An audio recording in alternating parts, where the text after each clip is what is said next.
Guys, nakatikim na ba kayo ng ganito? Alam nyo ba kung ano to guys? Only Ilocano knows.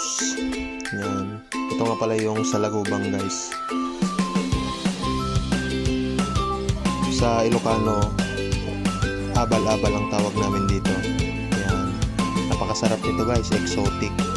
Tara, tikman natin. Ito nga pala guys, napakasarap nito. Abal-abal sa Ilocano. Sa Tagalog, salagubang. Yan. Uy, tapang. Ito na, kain tayo. Let's go.